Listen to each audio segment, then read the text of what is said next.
revolution is lit.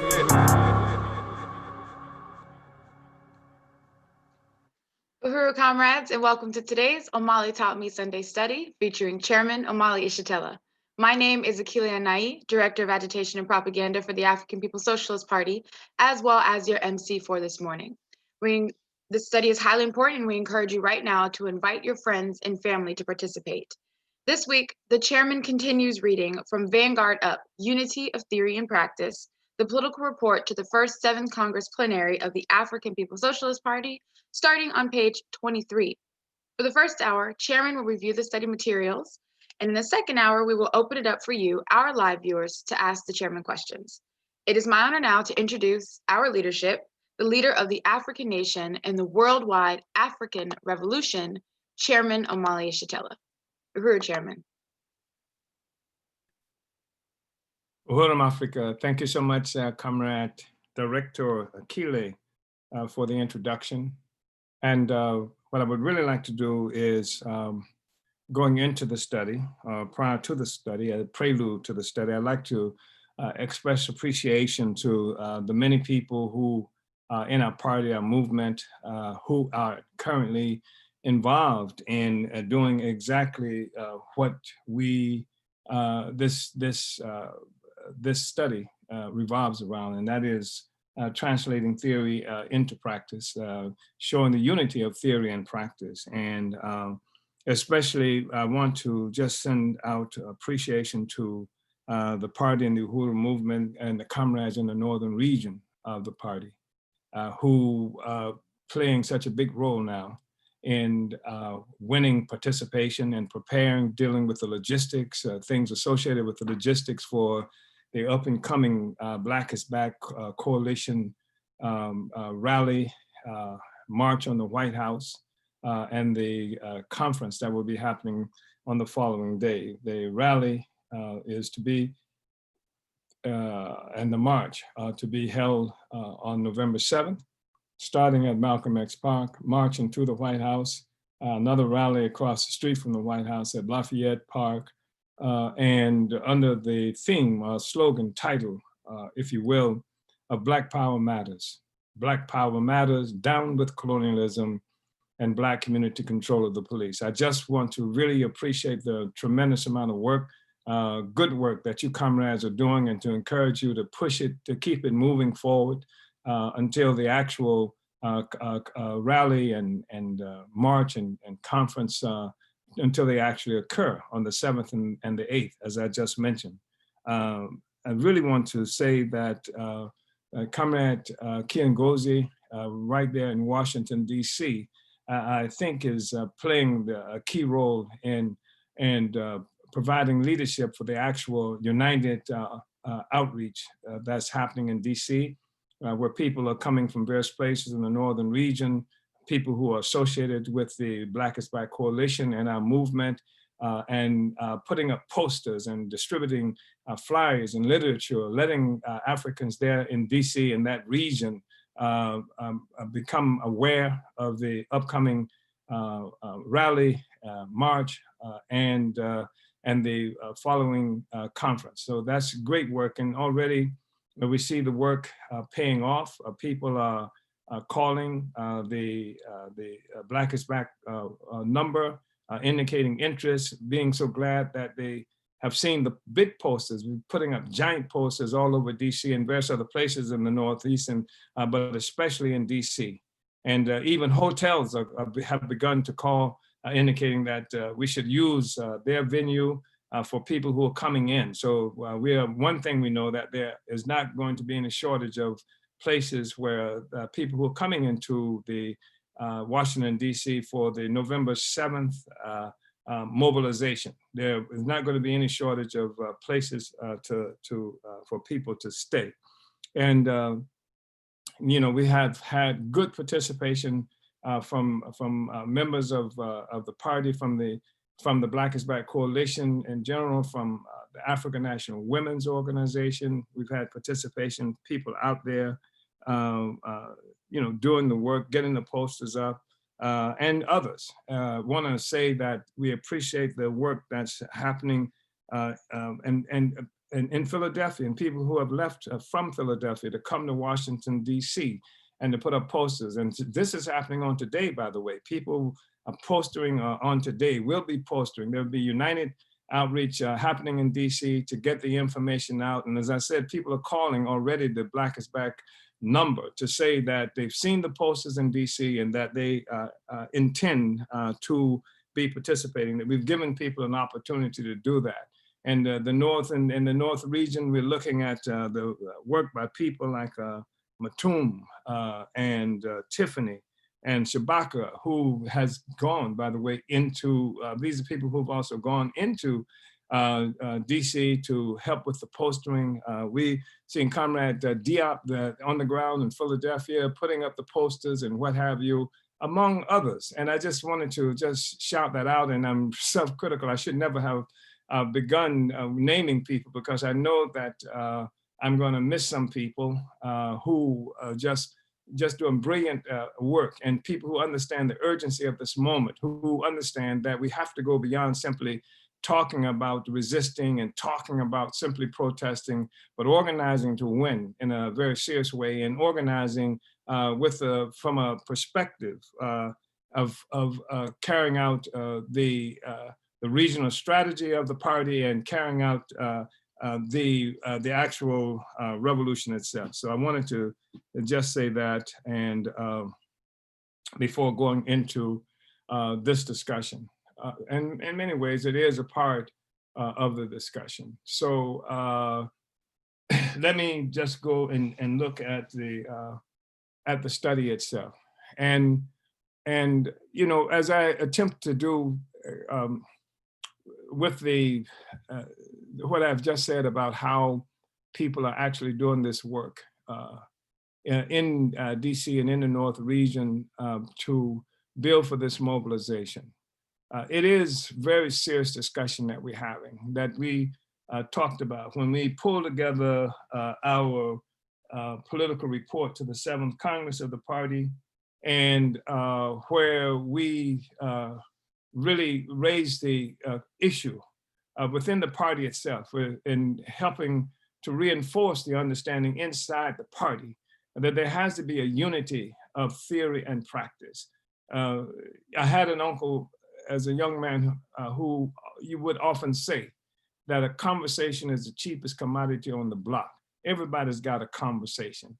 And we hear a lot of conversations reverberating throughout this country right now as several new voices are being heard, and some voices that we haven't heard from in a long time, and they've begun to talk again. And it's possible to talk in many instances because of the kind of groundwork that the party has laid.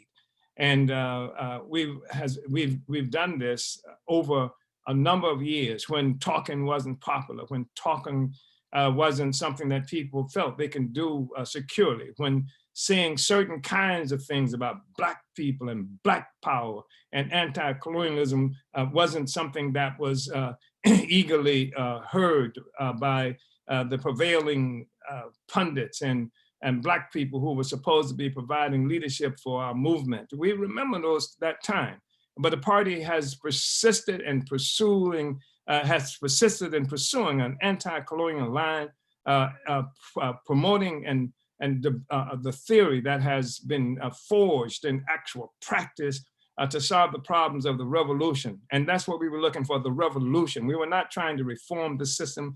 For the nearly 50 years of our existence, we never saw reform as a solution, and could only see reform and engaging in reform as a means by which we can elevate the actual struggle for revolution, to overturning this relationship that we have with the capitalist social system.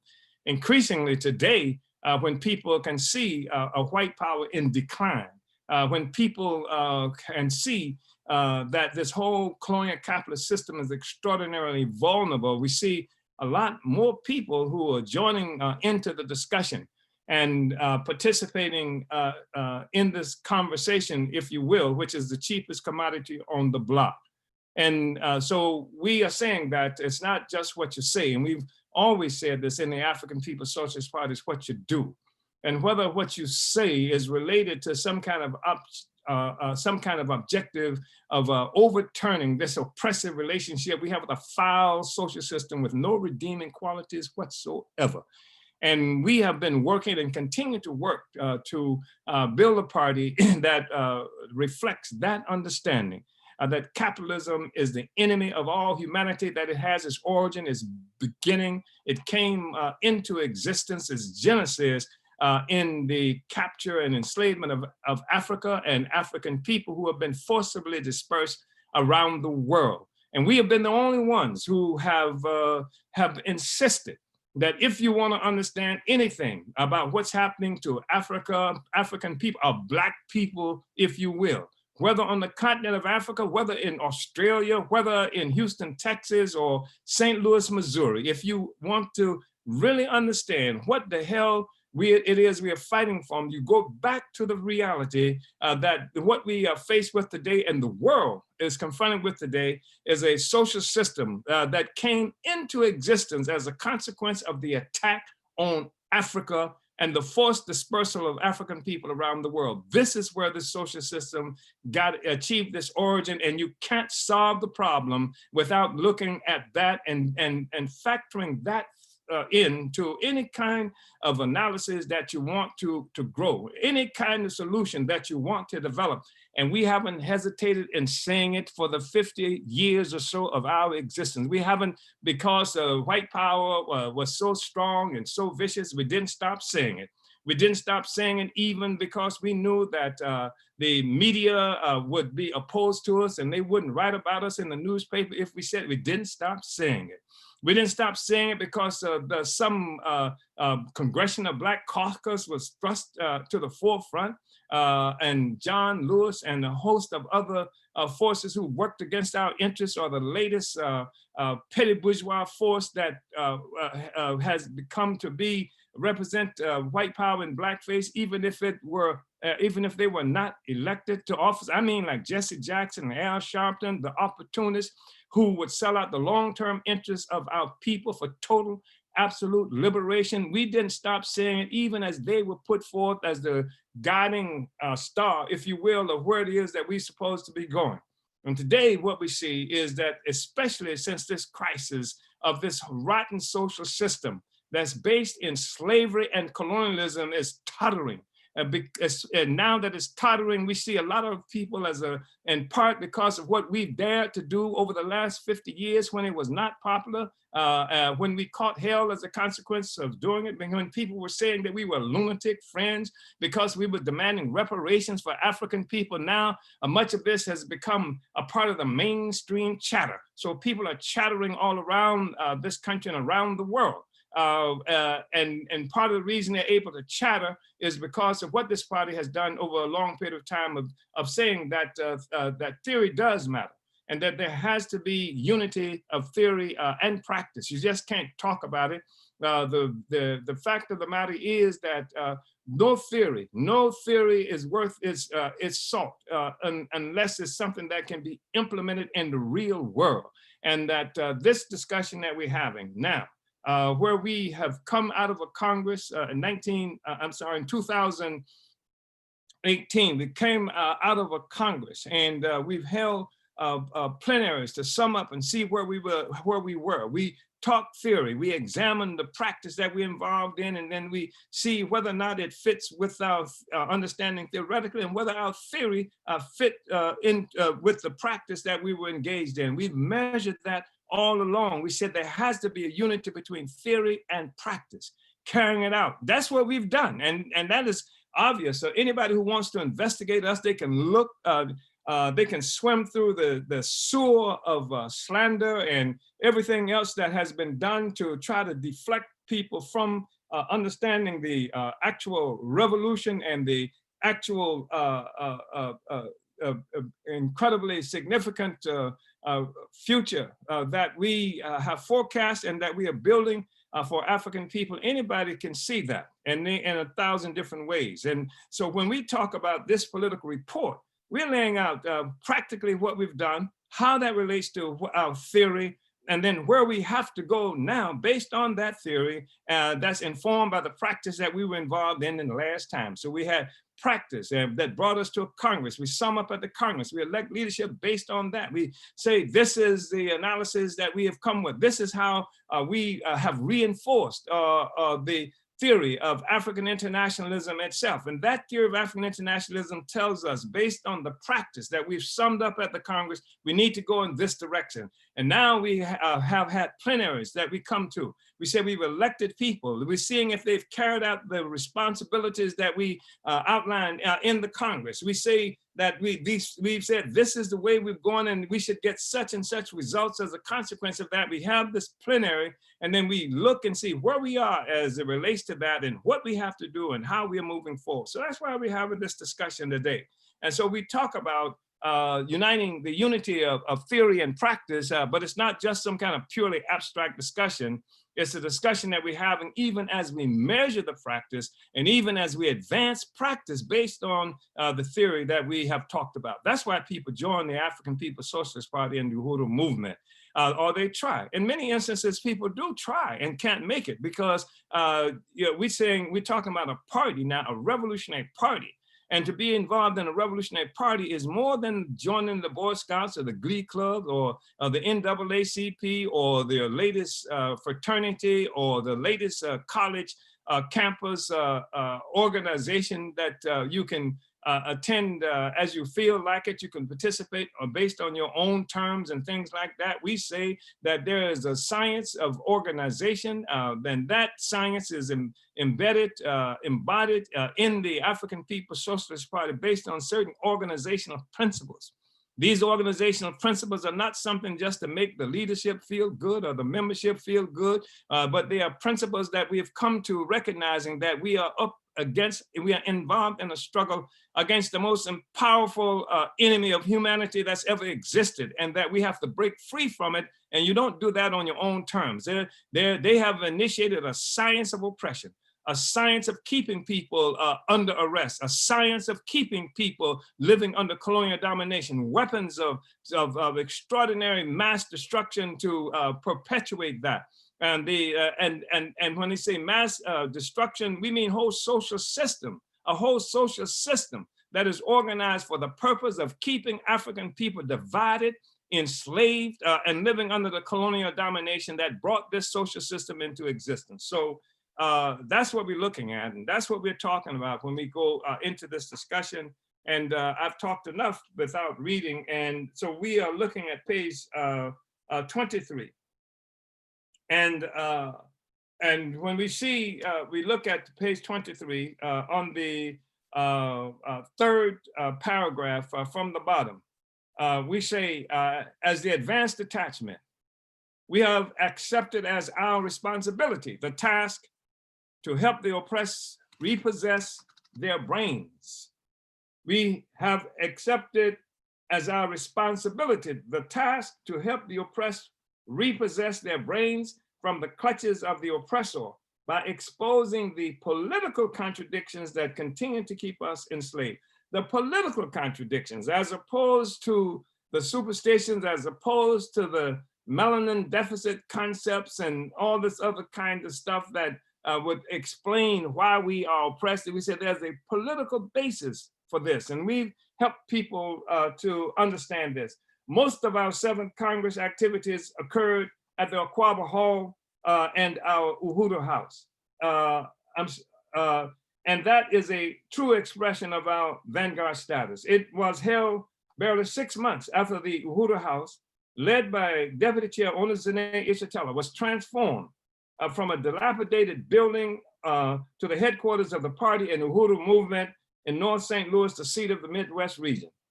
The base for the Black Power blueprint that has become the most outstanding elements of our practical program and prototype for dual power is located here. It is a practical expression of our anti-colonial struggle for political independence, self-reliance, and self-government. It is a material manifestation of the truth that politics, especially the politics of anti-colonialism, is nothing but concentrated economics.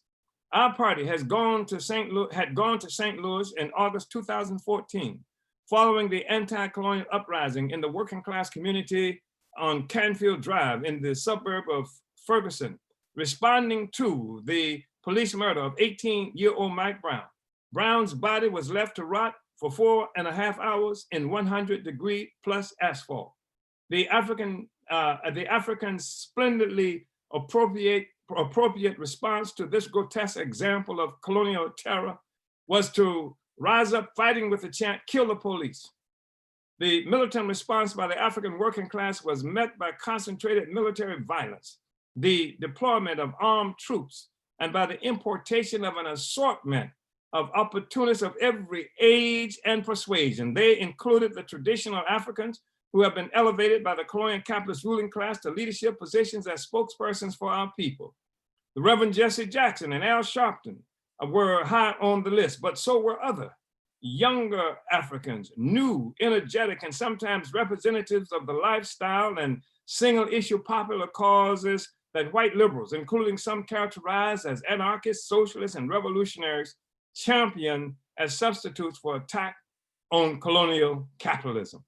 The amount of money pumped into St. Louis Ferguson by the colonial big bourgeoisie was not limited to Democratic Party moneybags, billionaire George Soros, and was intended to hijack the struggle of our people that began with the courageous anti-colonial working class uprising on Canfield Drive.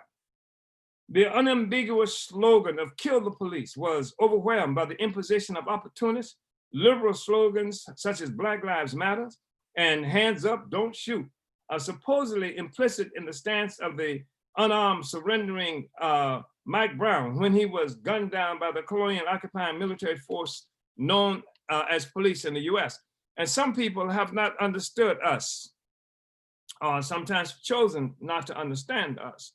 When we criticize the slogan for masses of people who are involved in struggle, who have actually come out and helped make history, make the news, encourage and embolden African people throughout the country and the world, who have actually prompted revolutionary movements in Palestine, have prompted discussions in the parliament of Iran and other things, and they have not understood why we would criticize this "hands up, don't shoot," and say they have said, well, that's what some of the people were saying because that's what Mike Brown was doing. But regardless of what Mike Brown was doing, and there's some controversy surrounding whether he was saying "hands up, don't shoot" or not. But the thing is that as leaders of a revolutionary movement, we have to project where it is that the people can go, should go. And so here people are already fighting the police. People are burning down businesses that represent the colonial economy in our own communities. And then what we tell the people is that somehow "hands up, don't shoot." As leaders, we advance that. We say this is where the people are already. And so we can't retreat and say the "hands up, don't shoot." No, we have to say something like "shoot straight," because the people have already decided that they are going to engage. And when you say "hands up, don't shoot," regardless of your intention, what you're doing is trying to place a retardant on the struggle as it must advance toward liberation. So it doesn't matter, even if the people were saying "hands up, don't shoot." What we have to do is take what we see as the energy of the masses, the leaping consciousness of the people that would take us beyond this whole status of being colonial subjects, this passive situation that we have lived with for almost 3 generations since the US government with military force crushed our movement, assassins, and the what have you. We have to move beyond this place where this movement was defeated and see that the advantage of where we are now with the leaping consciousness of the mass of the people, and we can't retard that consciousness. We have to advance that consciousness, and that's what we're saying when we make the critique. So we're not saying that somebody didn't say "hands up, don't shoot." We're not saying that Mike Brown didn't have his hands up, but what we are saying, we're not simply trying to repeat what Mike Brown said. Mike Brown was not a revolutionary. He was the victim of the terror, the colonial murder that happens to African people all the time. So where do we take the people who want to resist what happened to Mike Brown? We take them and we unite with the fighting stance that they have already indicated, not by words, but by their actions. Even though by words, they did say some things like kill the police. They didn't say Black Lives Matter. They didn't say hands up, don't shoot. And so what we see is an attempt to take the people backwards to this pre-consciousness, this pre-revolutionary consciousness, to this backwards beyond the place where people have come to now, that we revolutionaries have been fighting to get to this place now, where the masses have decided that it's absolutely necessary to fight the terror of the colonial state. So we say that before long, the masses of our colonized people who joined in the spontaneous struggle on the ground in St. Louis, Ferguson, sometimes as whole families, would be pushed to the sidelines, some imprisoned and murdered, and replaced by professional protesters who enjoyed the status of loyal opposition to the liberal and George Soros type. Some of the protesters parlayed their phony militancy into elected office. And some of them are in office now. And one or two of them who were promoted by George Soros' money have actually represented a progressive stance within the context and within the context of the colonial capitalist system. And it is a way that the capitalists get in front of the question when they see that this powerful train is coming to destroy the system.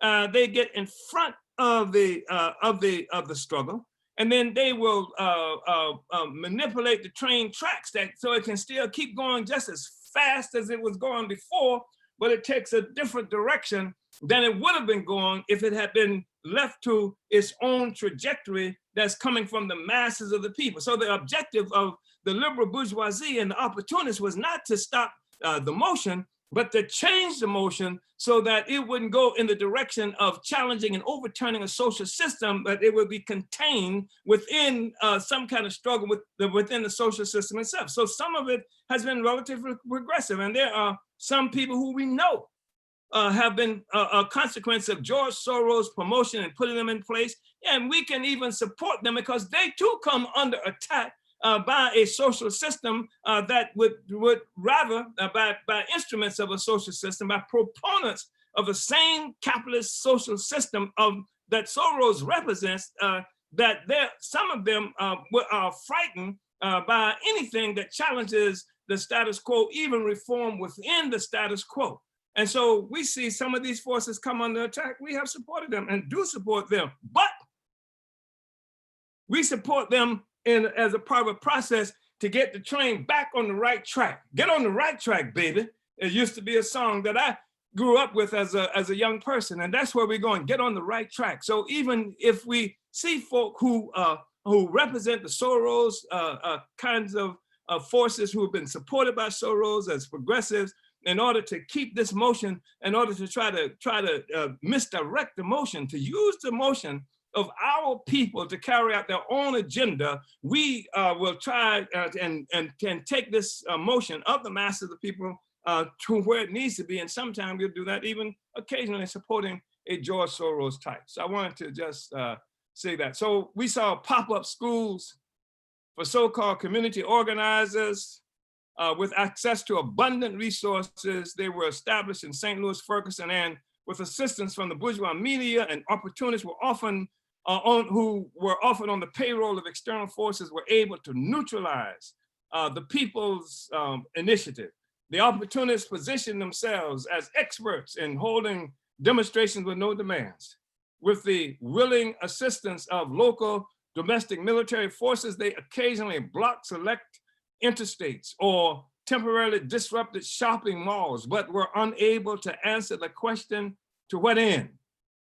the continued presence of the African People's Socialist Party and the Uhuru movement in St. Louis, Ferguson for nearly 6 years up to today. Well, it's beyond that now, because that was in 2014 that we're talking about, and this is 2020. So yeah, somewhere 6 years or so. So we say the continued presence of the African People's Socialist Party and the Uhuru movement in St. Louis, Ferguson for nearly 6 years up to today represents our unwavering determination to complete the African Revolution of the 60s. While all the media have left and much of the money by Soros and others dried up, our party has begun the development of a social movement that has revolutionary potential, bringing it back on the right track. It is a social movement that is being created deeply within the colonized sections of the African working class in St. Louis, and that has the advantage of the leadership of the Party of the African Working Class. The African People's Socialist Party, International People's Democratic Uhuru Movement, and African National Women's Organization are deeply embedded in St. Louis, as is the most significant project of the African Liberation Movement internationally, Black Power Blueprint. And I should also say that the party has deployed forces from the African People's Solidarity Committee, so that sectors of the white community who of the colonizer nation are being brought into the struggle as reserve forces for the revolutionary movement that we are building. And so our party is there. We have been relentless in our struggle and development since our Seventh Congress on October 17, 2018. 5 days after the Congress, the Uhuru Solidarity Movement began our annual Days of Reparations to African People campaign with an event at Aquaba Hall in the St. Louis Uhuru House. And I think this was the first event that was held in the newly inaugurated, it was an inaugural event at the Aquaba Hall in St. Louis, Missouri. On October 20th, the St. Louis representatives of NPDUM held a well-attended St. Louis community fair in the heart of the African working class colony of North St. Louis. This is what we're doing on the ground. Not just a matter of protesting what they have done, but building an actual social movement on the ground that involves the people who are oppressed, exploited, and are being gunned down, bringing them into political motion, political organization, political theory, and what have you, so that we can have a movement on the ground that will take us to liberation. And although not without fits and starts, our mass organizations have shown consistent development in their performance that reflects improved leadership and a commitment to the emphasized regional strategy that calls for a more stratified leadership under democratic centrist principles that should grow our party quantitatively and qualitatively. Not only should this strategy allow for bringing in more members to our party, it also spreads the responsibility to regional leaders for establishing the party throughout the regions and for building more party organizations. This is the ability that we continue to emphasize for more leadership to be developed in the party. Somebody said, well, are you preparing somebody to lead? Every bit of the work that we do provides the ability for members of the party on every level to exercise leadership and to do that within every sphere of the existence of African people. And so everybody can't make it, and all the forces aren't capable of carrying out the tasks assigned to them. But we do make it possible for that to occur on an ongoing and recurring basis, and that's part of what the regional strategy does. So you don't have to call the national or international headquarters to know exactly how to carry out something. We have come through our congresses and various other plenaries and meetings like this to lay out what is the general line and how things are going to be carried out. And then we have created the programs that we need to, we've done this collectively, and then assigned these responsibilities for making it happen.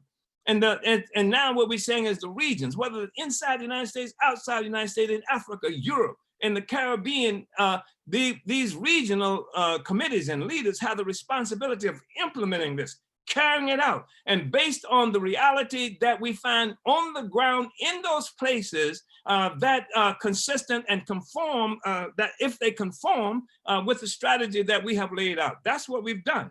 And this is the formula for actually growing the party and our movement. This doesn't just happen with the Black component of the African People's Socialist Party. It happens with the solidarity forces, those who within the colonizer nation that have come forward to find liberation under the leadership of the African Revolution itself. So this strategy provides a blueprint for exponential growth of the economic work of the party and reinforcing a recognition within our party of the reality that the political and economic are one. The regional strategy also gives practical meaning to the fact that all politics is concentrated economics, that our political expression of self-determination reflects the anti-colonial struggle for economic self-reliance, which is to liberate the productive forces of the African nation. This is a critical thing, that what we say is the political and the economic are one. And it means that when you see this fight that we engaged in, and politically it represents itself. Right now we're talking about going into Washington, D.C. with the Black is Bad Coalition under the slogan of Black Power Matters. Under the slogan that says, down with colonialism, under the slogan that says Black community control of the police, not any kind of control, Black community control of the police. That this is what we are promoting. And we're saying that, that these political expressions of the fight to liberate the productive forces, that's the economic component, the productive forces of the nation, of the African nation. And the productive forces of the African nation are under arrest. They're under colonial domination. What are the productive forces? The productive forces are the human beings who produce. The productive forces, the land and the materials necessary in order to produce. That's what colonialism does. Colonialism takes all that away for us. That's why this fight, the so-called fight against racism, is silly and meaningless, and it is another, as we mentioned earlier, taking us on the wrong track. Even if you do this militantly, even if you call yourself a Marxist or a communist or something to that effect, if you are not talking about rescuing, liberating the productive forces, which is the fight against colonialism, which is the fight against some foreign alien entity that has grabbed and put it under arrest. And so our productive forces do not serve us. In fact, they are in the possession of our enemies. So to fight for some kind of anti-racism or to fight just to say that Black Lives Matter while the productive forces of the African nation is under arrest is just ridiculous. And so what when we say that we are fighting against colonialism, on the one hand, that's the political expression. That's the political expression of the struggle to take control of our economics, which is the productive forces. The political and the economics are one. And that's something that we have to understand, and that African internationalists understand this. And African internationalists can trace the history of our condition to its inception, to where it came from as a part of the process that gave rise, that gave birth to, that is the genesis of the capitalist system that dominates the world today, even if it does so on a much shakier foundation than it did yesterday. So we say that this builds the consciousness and organization within our party and among the colonized masses to participate in building and protecting our party, our movement, and our community-based and economic institutions. This helps the people to understand. You have to give that explanation. You have to go out with that understanding of what it is that we're about. It has to inform, that is to say, the political and the economics one. So that we've complained often about how Africans would pass by a African-owned institution or business and go and support a white-owned, a colonizer institution. And sometimes we do it because the colonizer institution is less expensive to associate with than the African institution. And that's why we created inside the African People's Socialist Party, as we will mention, that we have pushed forth this whole concept of buy black power. Buy black power, not just good enough to say buy black. Buying black can leave you still languishing within the clutches of a colonial power that sucks our resources. So even when you're buying black, you're not challenging the social system, you're not challenging the colonial relationship, you're not challenging white domination. We have to have an approach to moving forward that negates the power of this external hostile force that keeps us living under colonial domination. So we say buy black power. And we organize African businesses, people who are in business, people who are thinking about going into businesses, to do such in a fashion that it attacks the colonial economy that's now sucking the blood, sucking the resources from our community. So even if you get a job, you can't get a job inside your own community. So at least some resources will lay there well, for a day or two, but everything that you do, you go and get a job. You get a job in a community that's creating and building their community. And then you come and you make $1 or $2 and you come back to your community and you can't even spend the money in your community with your community. So it doesn't circulate there at all. And when you spend the money, you go and take it right back to the same forces that's sucking it out of your community. So we say buy black power. We've created institutions to make that happen. And that requires a rise in consciousness of the African colonized masses ourselves. So that what appears on the surface to be some kind of sacrifice you might make under these circumstances that I'm defining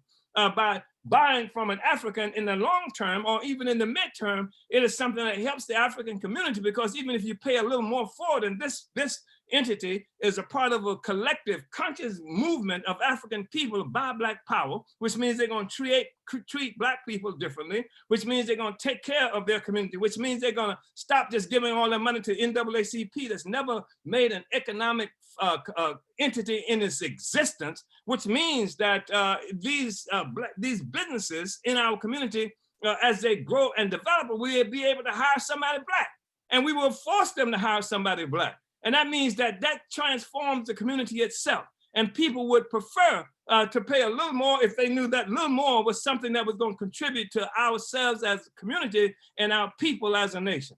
So we say that that's why we say that what we are doing builds the consciousness and organization within the party and among the colonized masses to participate in building and protecting our party, movement, community-based and economic institutions. It is clear that the leaders of, and this is important, because there was a time when white power didn't allow us to integrate into their system. There was a time when white power was so blind and so comfortable that they felt like whatever resources came from our community, because there was no real substantial market there, they assumed, in the African community, that they left it alone. And so we had African businesses and then there were forces like Jewish forces who, business people, wannabe capitalists, who were not allowed to participate in the dominant white capitalist system. They were the ones who would set up their businesses in the African community, because they recognized there was a market there, there was money to be made there, and they would come there and they opened their businesses, and that happened on a regular basis. Now, what is clear is the whole white power establishment recognizes the significance of the market in the African community. And I don't even know if that also reflects the reality that the Jewish business persons who were in our communities have risen to become where the social system is open more to them for their participation, and they're simply from another vantage point able to intervene in our communities from a much higher level or not. But the point that must be made is that African people ourselves are in a competition for the resources that would contribute to negating the power of the colonial economy in our communities and among our people.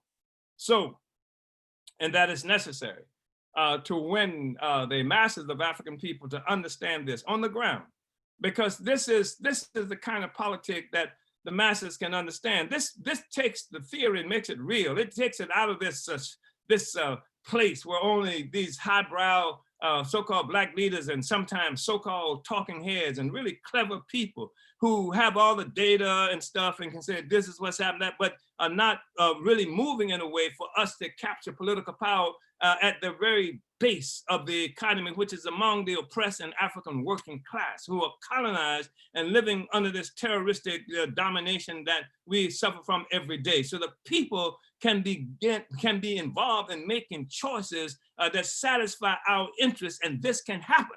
This is where this takes the purely abstract sense out of political theory, out and African internationalism, because it requires us to go among the people to take this understanding. This is what is going to give us a revolutionary conclusion, as opposed to simply something that would terrorize us every 4 years, depending on which white candidate or which Negro candidate put forth by the white people will continue to dominate us, and whether they're going to dominate us more gently this time than they did the last time around. This is the way that people can begin to engage in an organic struggle to fight for our own power. That's what it is that we're involved in. That's what we take on the ground. And this is what we're talking about, the question of the unity of theory and practice. So, and it is clear that the leaders of our mass organizations are growing in political maturity, experience, and confidence. Certainly, this is exemplified by the work of NPDOM, International People's Democratic Uhuru Movement, the African National Women's Organization, and the All African People's Development and Empowerment Project. Although APDEP, although with APDEP, this is currently reflected primarily in the development of Zenzele, the organization's main economic institution that is also proving to be an important political organizational tool. The office of the deputy chair. Deputy Chairwoman Onozene Ishitela is renowned within our party and movement for her careful and dedicated attention to the mandates and protocols assigned to her office by every Congress and plenary political report. I just want to say something here, because what we're talking about really is elevating the African working class to a position of leadership that reflects our recognition that this revolution is going to have to be led by the advanced attachment of that African working class. Sometimes what we're talking about is people who've committed class suicide, more or less, but still live under colonial domination.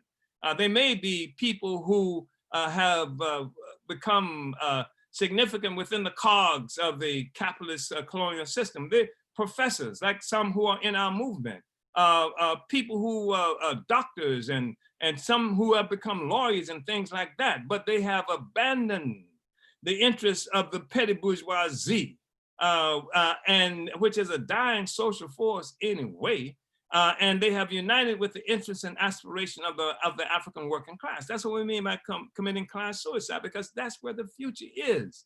And so people can do that.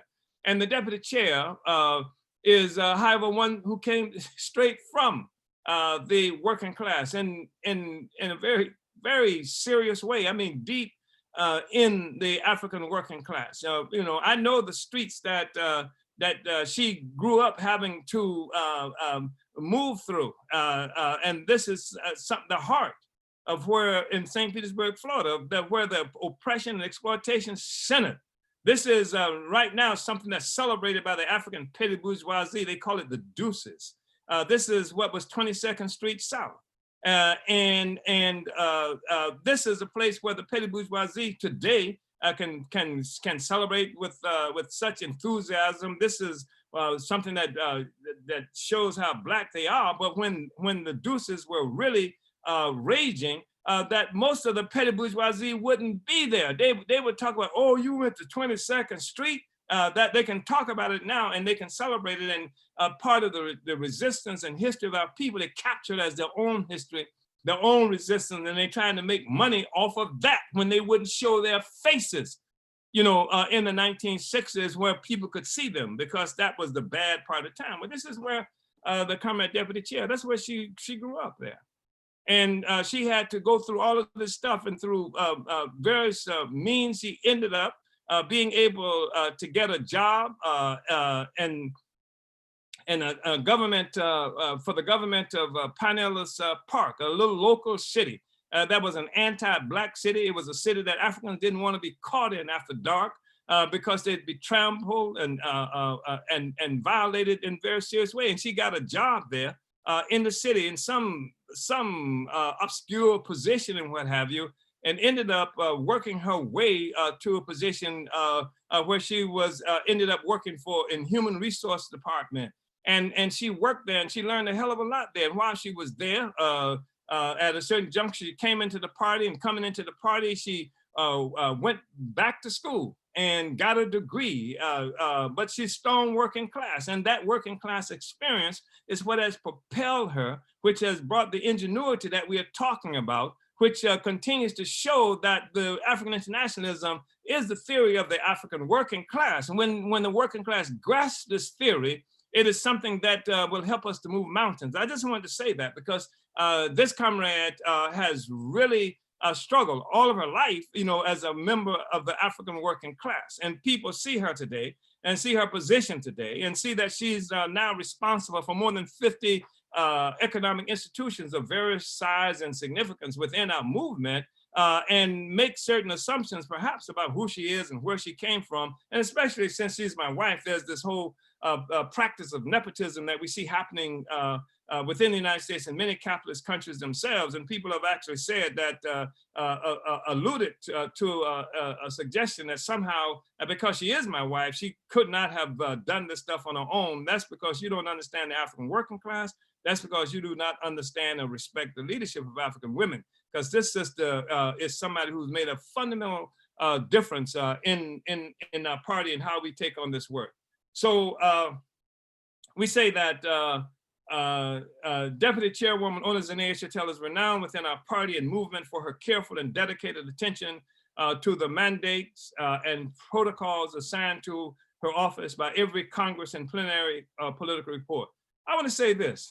I know we've known professors and college graduates and stuff like that, like Professor Angela Davis and even Kathleen Cleaver when she was a member of the Black Panther Party. And I can name others, but you will not find, like the women in our party, the people who I've just known couldn't hold a candle to them because they build, they created it. They're not just figures who happen to be attached or close to the leadership who've emerged and who simply can go out and make a speech or something to that effect. In fact, Deputy Chair would prefer never to open her mouth, never to come out and make a speech about anything.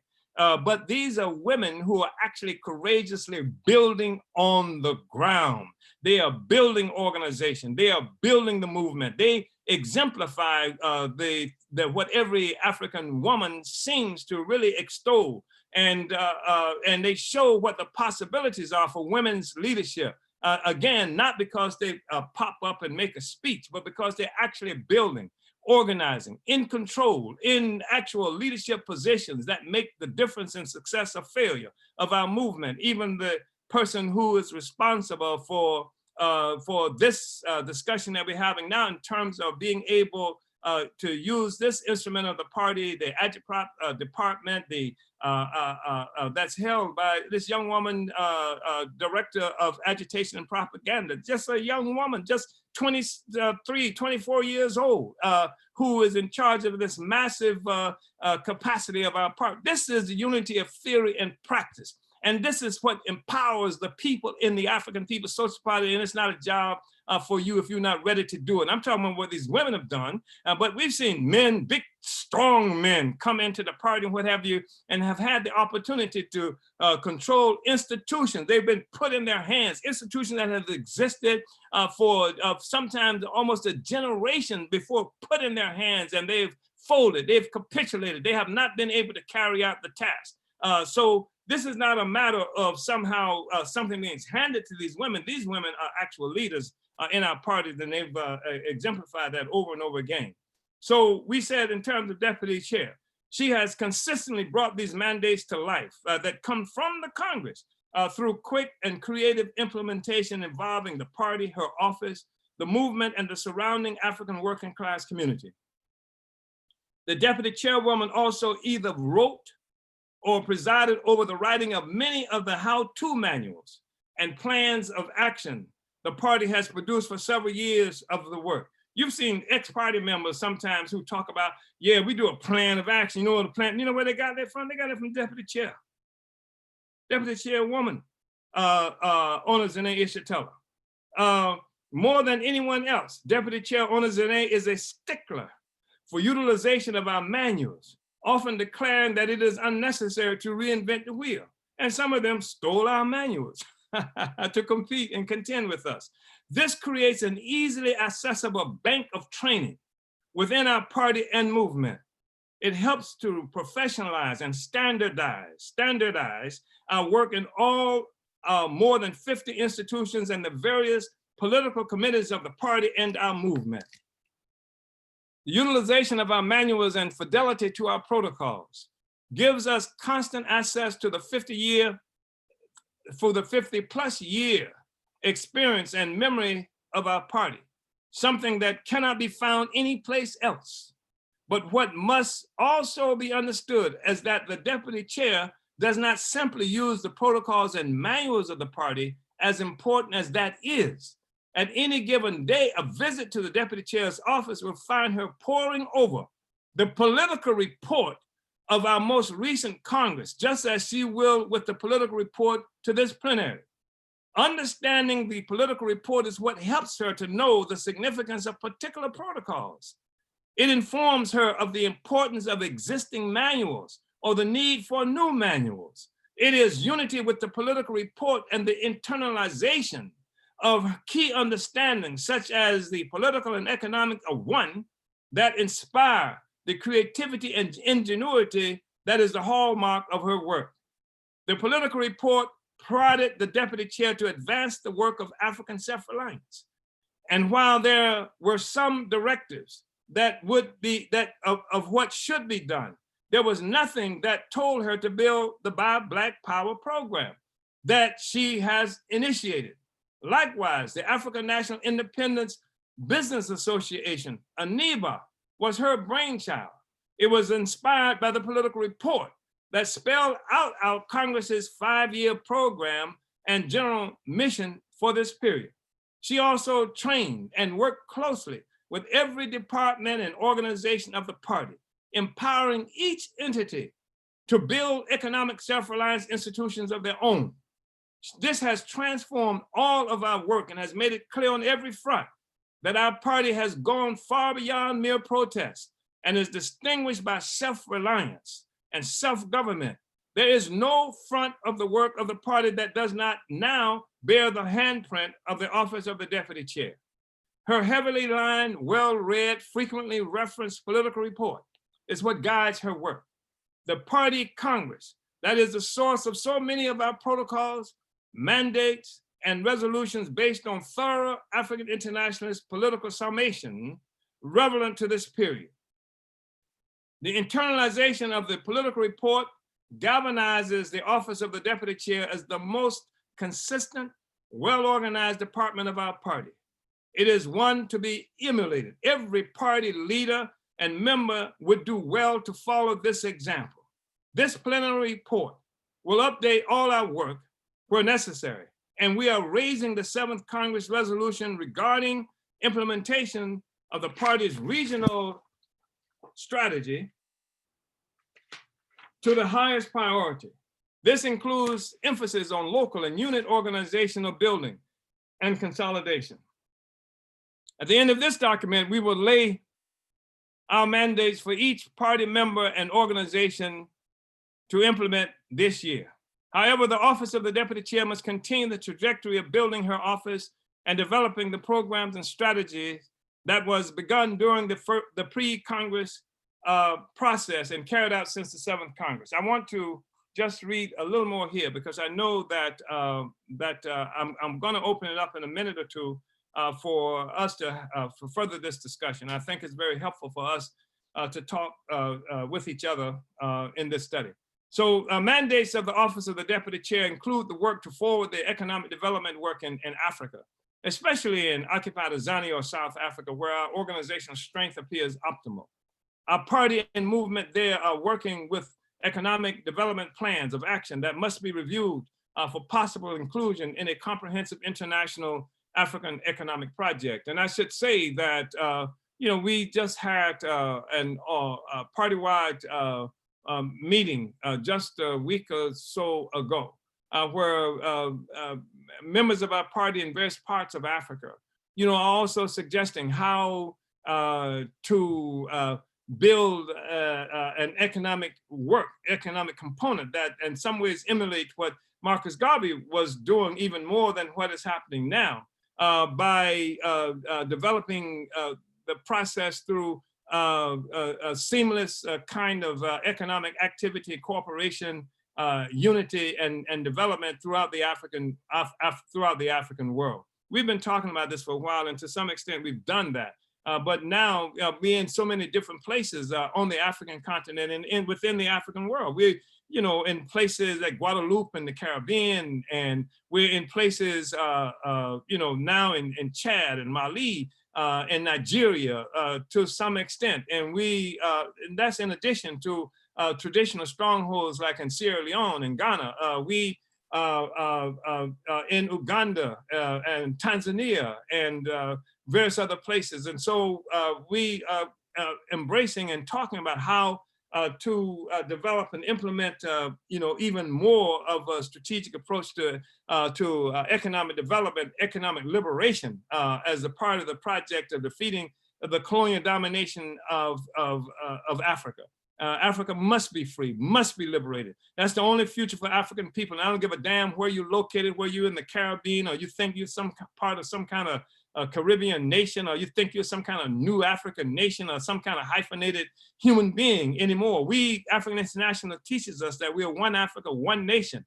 And part of our liberation, fundamental to our liberation is organizing that African nation to spread across the globe and putting it on a common political trajectory that reflects the economic interests of Africa and African people for the total liberation of Africa and African people worldwide, which means the total liberation of the productive forces of Africa.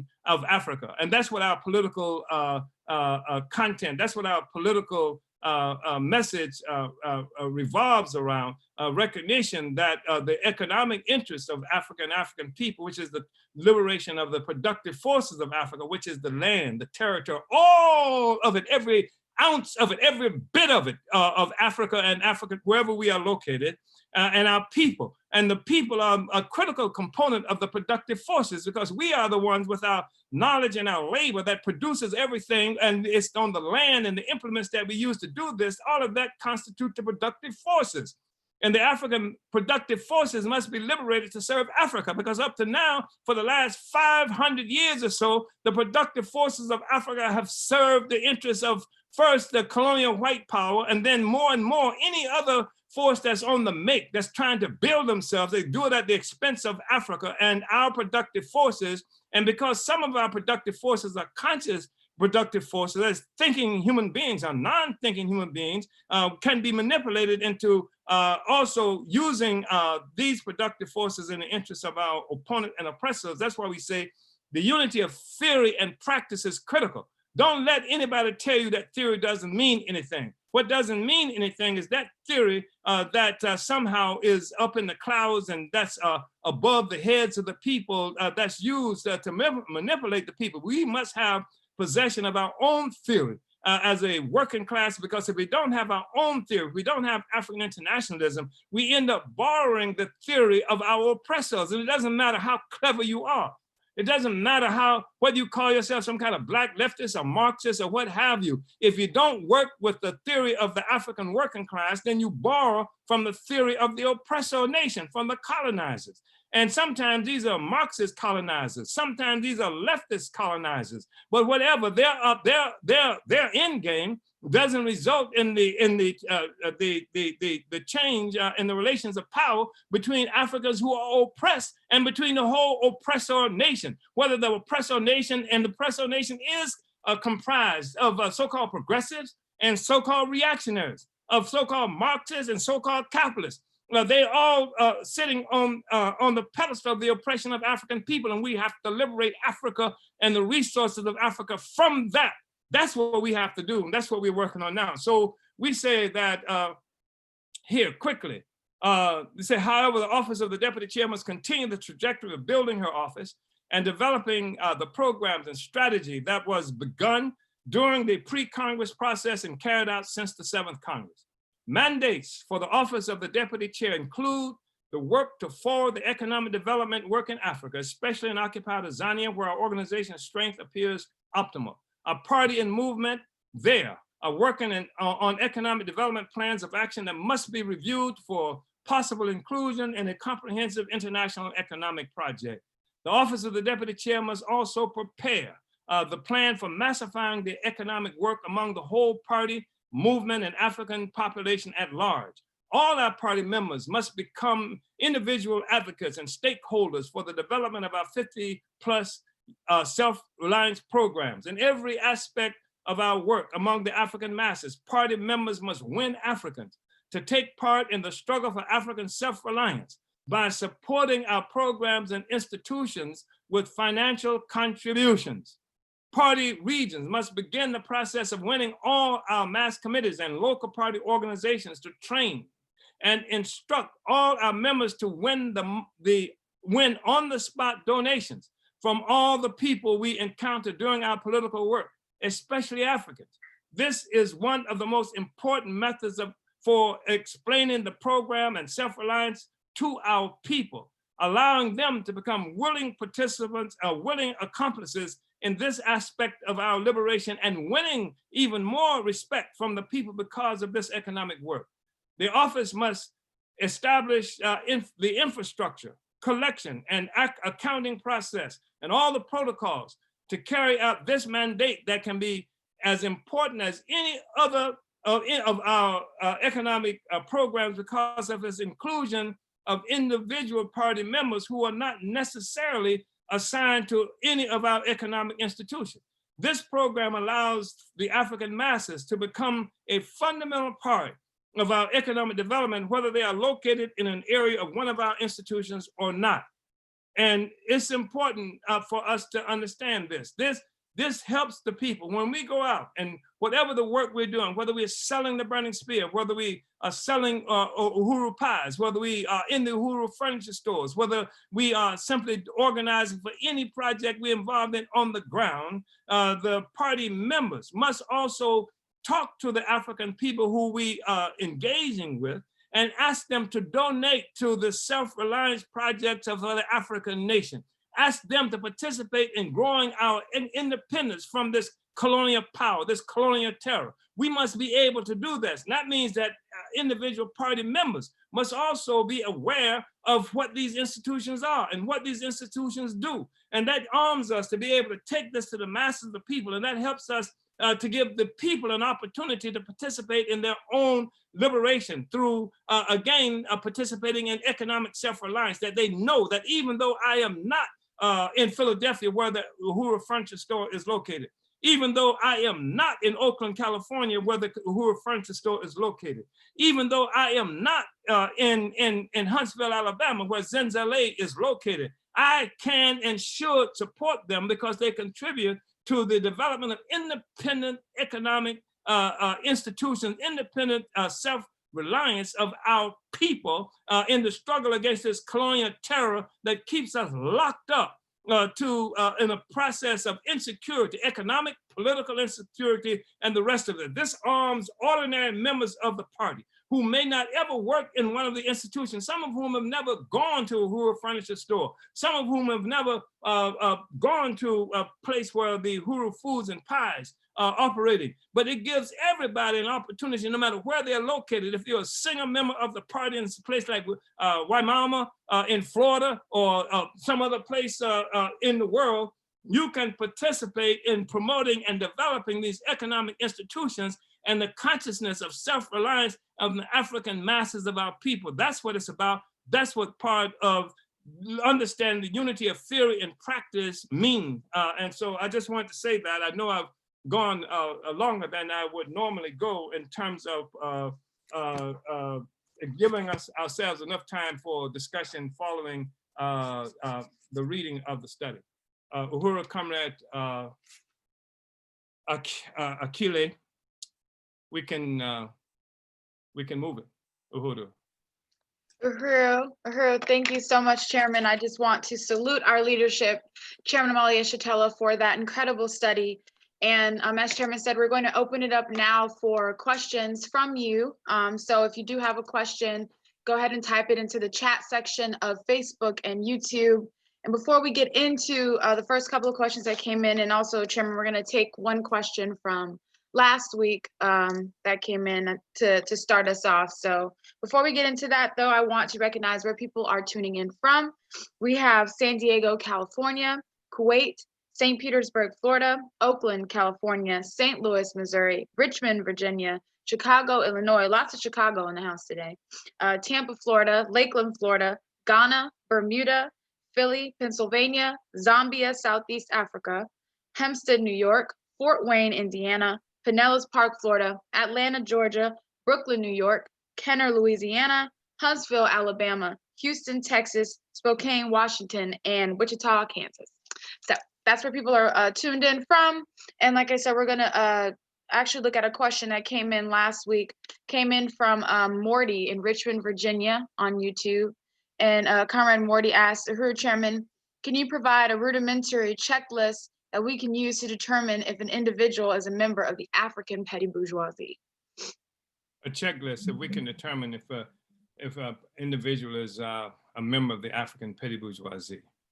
No, I just want us to remember that when we talk about class formations, we're talking about social forces in the first place. That's what we're talking about. And the thing is that it's not as it's a little more complicated when we talk about those of us who are colonized than say than the Europeans or even an independent nation such as China, where there's a clear relationship between that clearly easily defined relationship between the colonizer and the colonized. I'm sorry, between the bourgeoisie and the working class.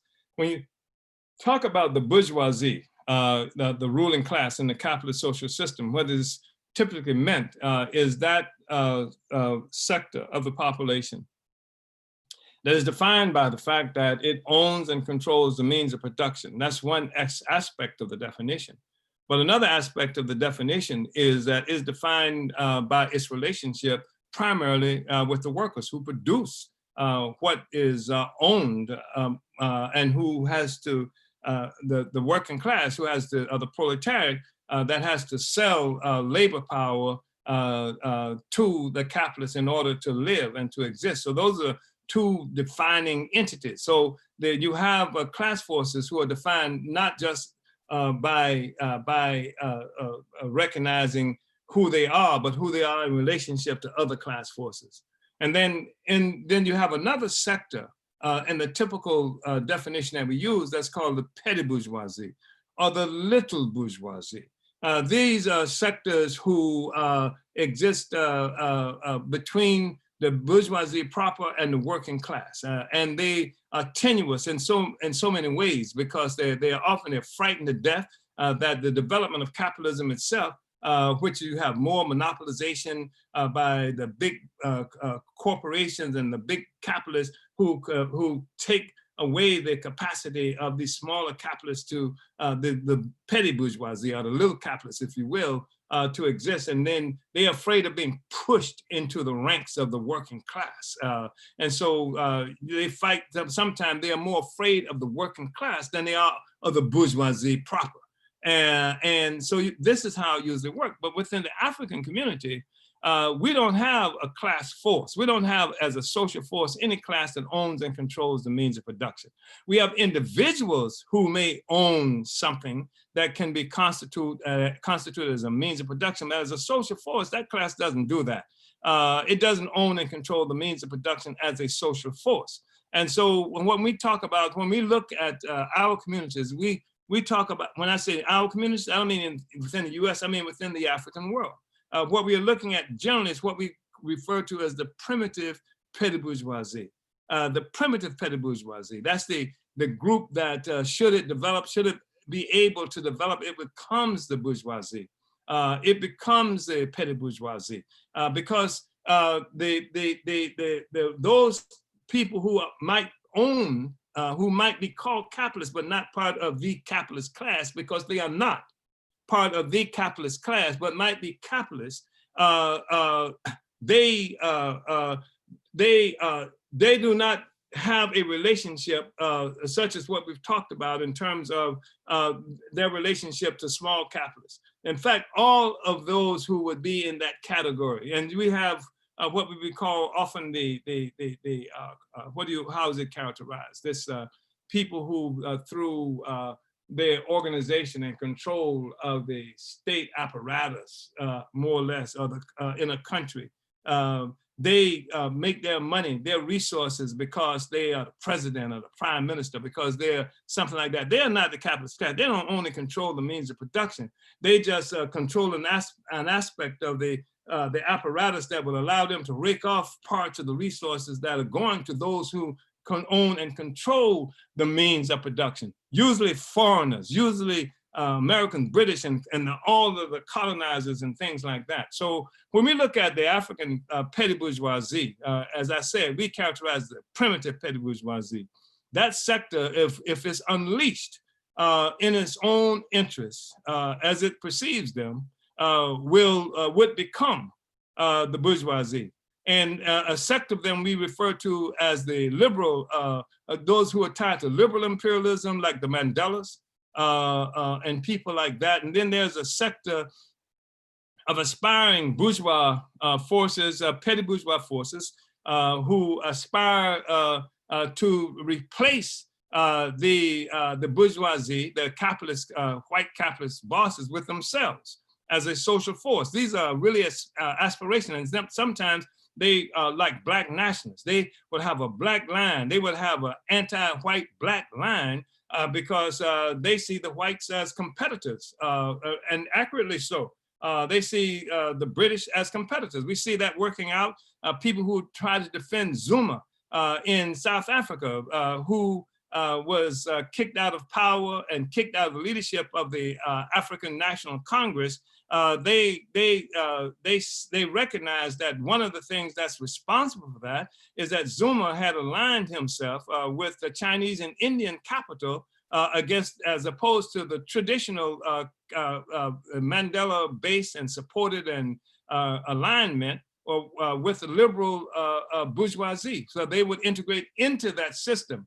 And now you got a Zuma that's actually contesting the system, not in the interest of African people, but into an interest of another capital that he would leverage that relationship for himself. And there are sectors who defend Zuma because they say, yeah, they get Zuma. They went to attack Zuma because he was aligned with the Indian capital or Chinese capital, and it's the white capitalists who we hate so much, who've always oppressed us, that makes him acceptable. So as I'm saying, all of this is to say that the question of the class thing is a little more complicated when it comes to the colonial situation.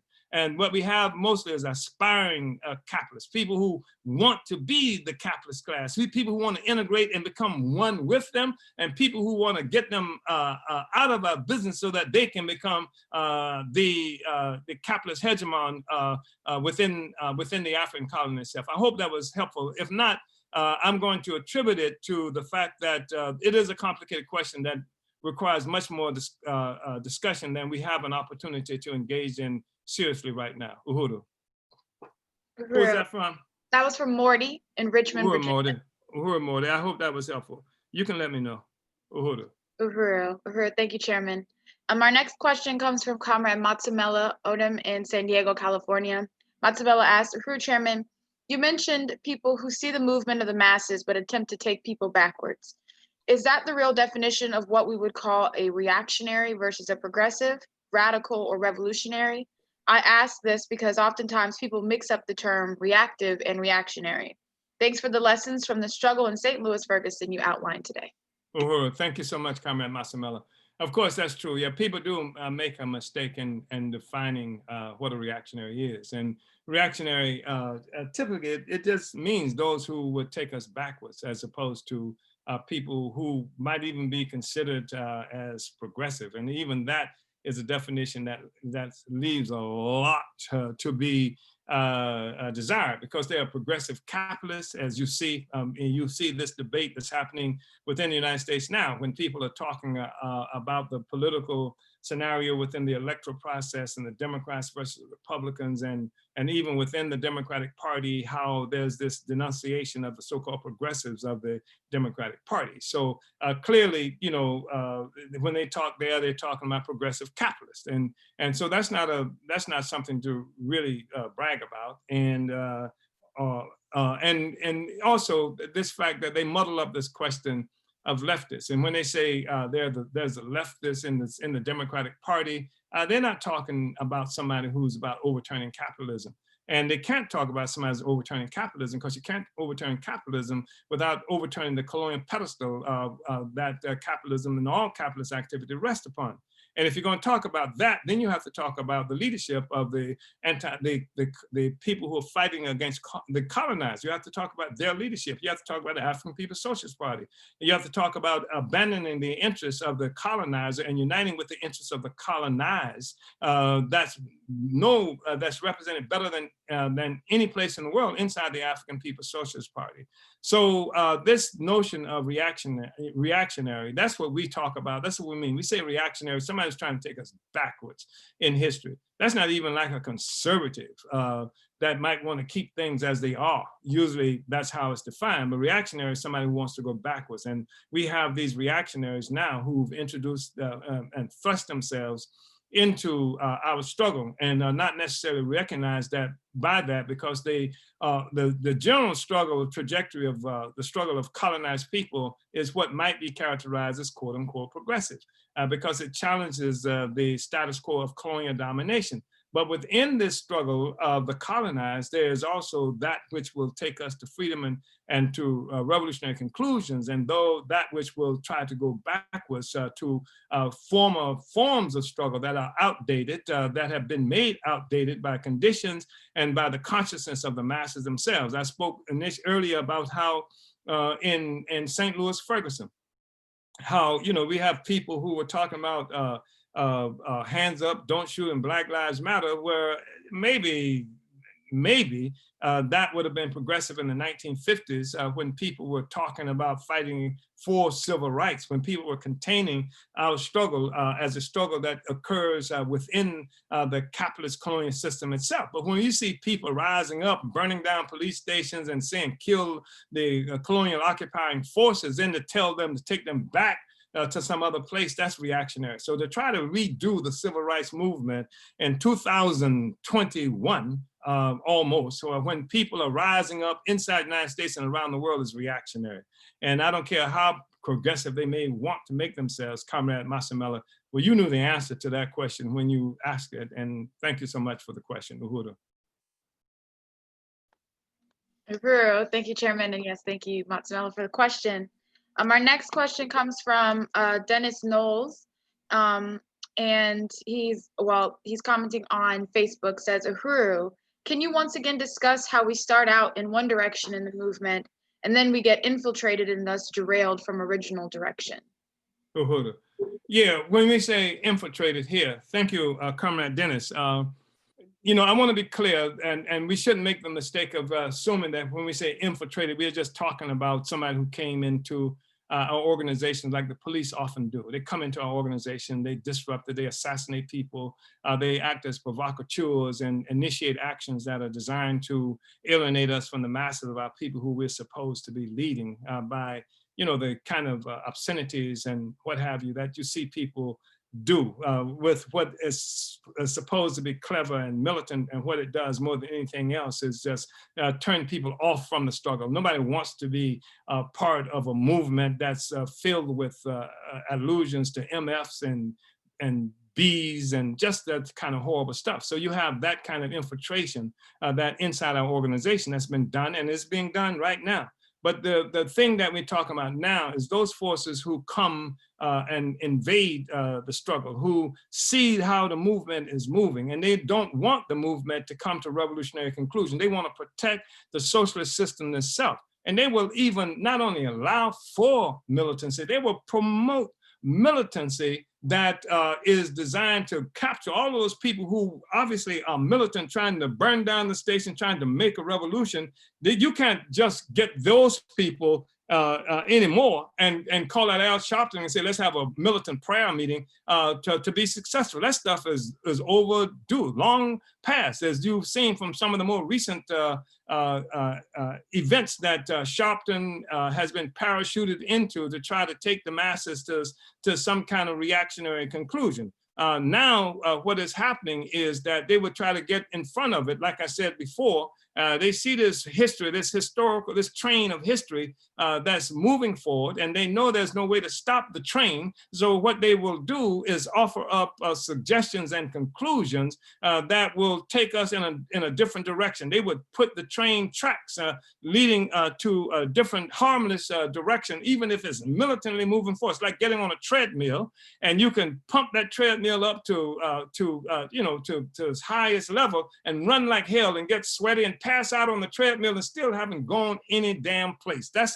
the kinds of thing that we see happening to us now. So you have this militancy, and funded militancy that will take people to nowhere because they see that this train is one that has potential for overturning this social system if it's allowed to move in a fashion that everybody who wants to ride, everybody who needs to ride on that train would get on it. They want to make sure that it doesn't go in the right place. And that's what we call, when we talk about this kind of infiltration, that they would be the most militant in many instances because people won't join anything that doesn't sound militant. So they sound more militant than the most militant. And but the objective in many instances is to take us someplace else, which is not to say all of what you're characterizing as intervention will be militant. Some of it will be passe. Some people are frightened to death by militancy, and the rulers understand this too. So there's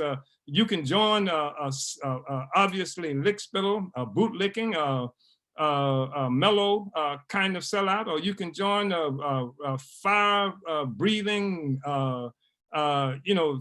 rock carrying, traffic blocking, mall disarraying militancy. But all of them are designed to take us nowhere.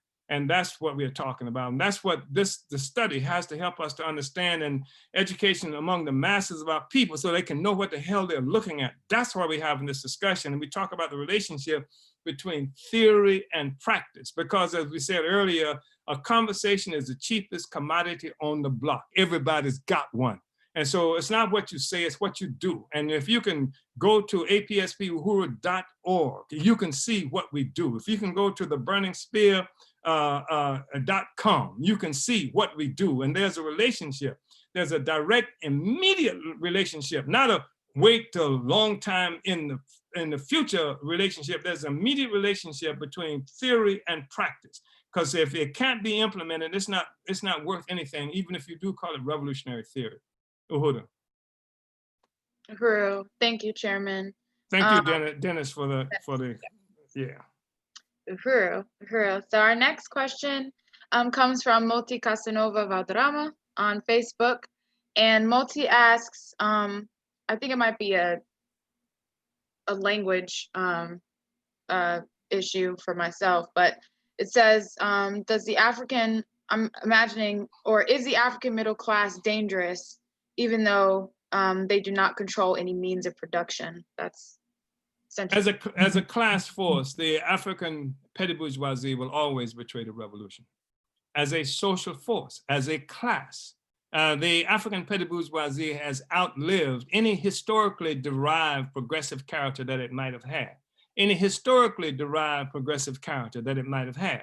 At one time, you could say the African petty bourgeoisie was a progressive force. Even when it was fighting for democracy under colonialism, there was a time when you can say that was progressive, because it took us from this place where we were being lynched in the streets and what have you. Clearly, it's better to be lynched in the courtroom than to be lynched by a mob of white people who would cut off your sexual organs and burn you alive and stuff like that. But you're still living under colonial domination, colonial terror. But you could say that the middle class, led Lafayette struggle for rights under those circumstances was progressive, but they've outlived that historical moment. We said at a time where that was the prevailing situation that we were confronted with, to say that stop killing us is one thing, but at a time where the people are now taking the offensive in a historical process, then that's no longer progressive. They've outlived that progressive character as a social force. And even though the African petty bourgeoisie as a social force will always betray the revolution, there are elements, there are individuals within the African petty bourgeoisie that can and will and have always committed class suicide and abandoned the interests of the petty bourgeoisie and united with the interests of the African masses, the working class. Why is that the case? It's the case, in fact, that the African petty bourgeoisie owes its existence not to a relationship with the African working class as such, but to its relationship primarily to the colonial capitalist system. The colonial capitalist system gave them a stake of sorts in the existing capitalist colonialist system. So they fight for their stake, for their little piece of it. It's what Malcolm X used to talk about when he talked about the house Negro and the field Negro. And that's something that's at play politically on a regular, on a historical basis. So they owe their significance, their place to this relationship they have with the colonialists, to the bourgeoisie. But on the other hand, they're individuals. And for any number of reasons, who will abandon the interests of the petty bourgeoisie. They will commit class suicide, and many of them because they are far-seeing, many of them because they are patriotic, and they recognize that the petty bourgeoisie as a social force cannot serve the interests of our people in the long run. Even in the short term, they recognize that if we're going to actually have the kind of freedom and liberation that even the petty bourgeoisie calls for, it's going to take more than what the petty bourgeoisie is capable of bringing about. And so you see these forces like Amilcar Cabral being an example, who will commit class suicide, like Robert Mangolisa Sobukwe as an example, who had not yet reached an understanding of class struggle in the best possible way, commit class suicide. That is to say, he abandoned where the petty bourgeoisie in South Africa, what they call South Africa, was trying to go. He split with Mandela and the ANC and tried to organize something that could take us in a different direction. And you see that historically, Mao Zedong, Karl Marx, Che Guevara, Fidel Castro, people who were born more or less into what might be characterized as the middle class, and they abandoned the interests of the middle class that was dragging our people deeper and deeper into servitude, humiliation, and slavery, and united with the interests and the aspiration of the working class. They united with the interests of those people in Ferguson who were saying, kill the police. That's what they united with. And so that's part of what it is that we're talking about. And so it is possible for sectors, individuals of the petty bourgeoisie. Nobody took their brains from them. Individuals in the petty bourgeoisie can commit suicide, class suicide, and unite with the aspiration and interests of the working class. But as a whole, as a social force, the petty bourgeoisie will always betray the revolution. So I hope that was helpful, Comrade Casanova. Thank you, Chairman. The next, well, this actually isn't a question as it is a comment, but I thought it was important and maybe you'd want to speak to it, Chairman. This comes from Nasir Alamin in Kuwait. He says, I appreciate African internationalism's focus on colonialism, on ending the colonial relationship with white power. Frantz Fanon mentioned the intellectuals prepared to fight so that colonists and colonized can live in peace in a new world. But what he doesn't see is that the colonist is no longer interested in staying on and coexisting once the colonial context has disappeared. That's right. Because the destruction of colonialism kills the colonizer and the colonized. You want to, all the white people want to get rid of the colonized, help us to get rid of the colonizer, because it is colonialism that is the basis for this relationship that we're talking about. You can't have colonized and colonizer without colonialism. And everybody who wants to end this, you want to get rid of colonized, then kill a colonizer.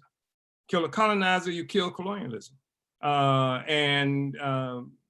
That's right. That was one of the astute statements that was made by Fanon, who spent a lot of time looking at the colonial question. And I wish more Africans today would look at this question of colonialism. Uhuru.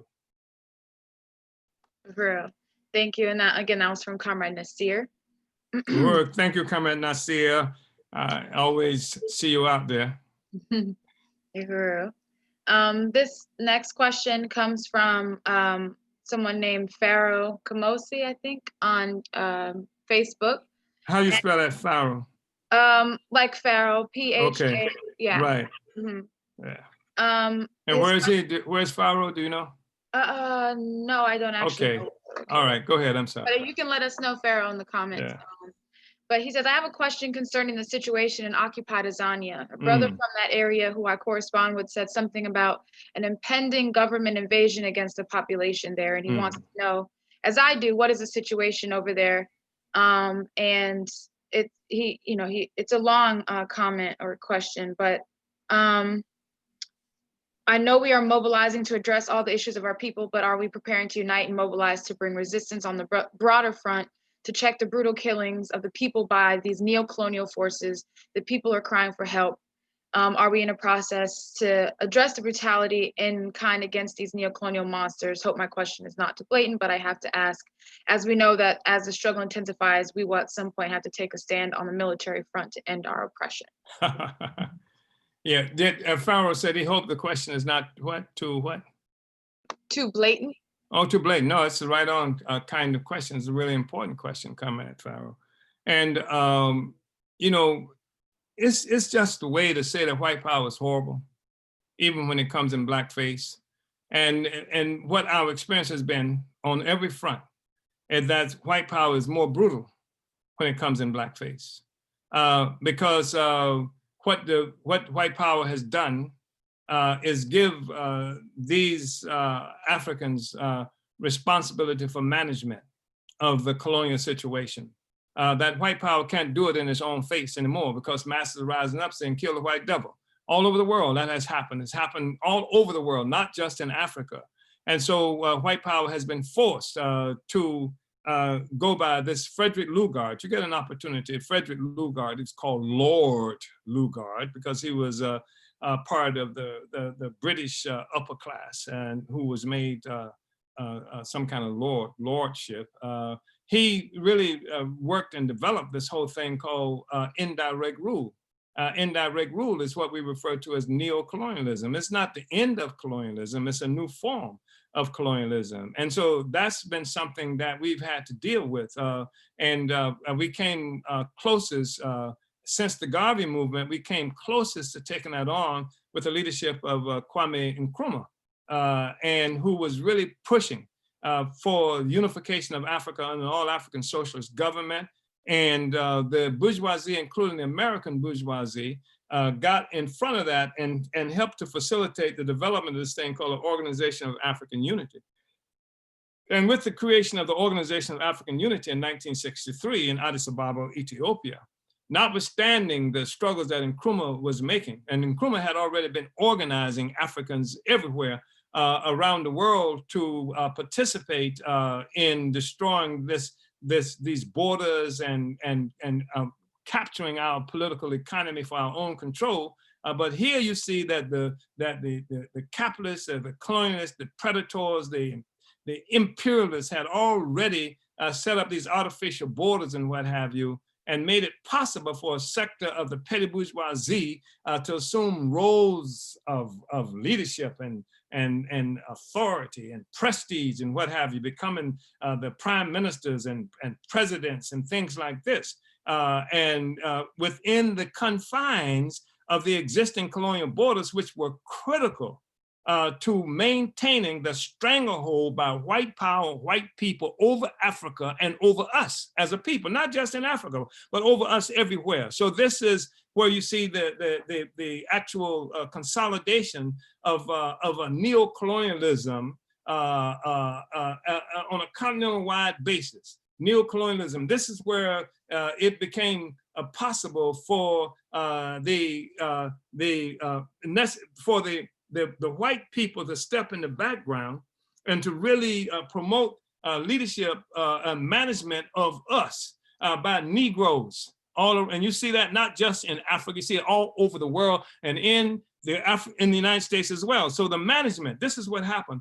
The management of our oppression now is in the possession of these Negroes, whose state, whose existence, whose power, whose prestige, whose money, whose income, whose family now rely on keeping this situation just as it is. But it's not easy to keep this situation just as it is, which is one of the reasons white people had to get the hell out of the way and put them forward, because no people will voluntarily surrender the future of our children, the future of our people, the legacy of our continent and our people non-violently, peacefully.